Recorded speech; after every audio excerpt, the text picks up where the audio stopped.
This is Twit. I'm Tony for Twit, and before you buy, and today I'm reviewing the Pentax Q7 mirrorless camera system.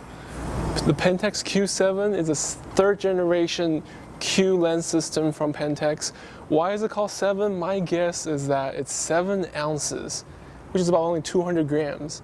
As you can see here, I have the model with the standard kit lens that goes from 5 to 15 millimeter. Because the sensor is only 1/7th of an inch, the multiplier rate for the millimeter count is actually about 4.7. So this is about the equivalent of a regular lens kit that you would get on a DSLR or other mirrorless system.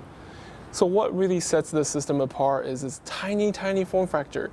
And as I mentioned before, it's only 7 ounces, and you get a backslide illuminated CMOS sensor that's only 12 megapixel, but it's very good in low light for the price range because it's got built-in image stabilization on the sensor itself. On the front of the camera, you'll see there's a function dial on the left, and you can actually choose your own setting if you like, or the default or image filters. What I really like about this camera is that it shoots RAW, which is pretty rare for a camera this size. And with JPEG, you can actually shoot really, really fast burst modes. And just like all the other cameras out there, it takes SD card and also actually have Wi-Fi support built in.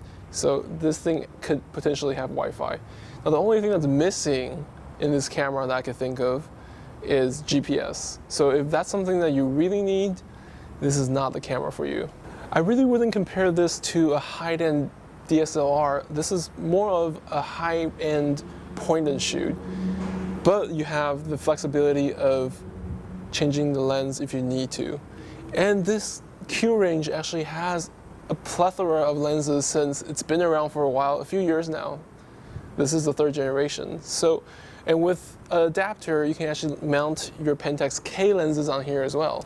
Just like all the other rangefinder mirrorless camera out there, you have a 3-inch display on the back for composing your photos. It is not touchscreen, which is a shame. The camera actually is outfitted with a pop-up flash that actually works pretty well, and it actually pops high enough so that your lenses don't cast a shadow in your photos.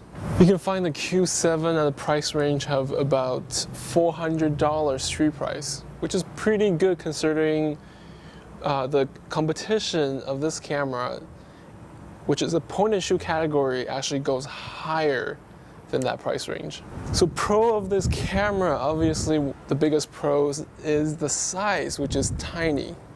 Another pro is the image quality. It's actually very impressive, going up to 4,000, even 6,400 ISO.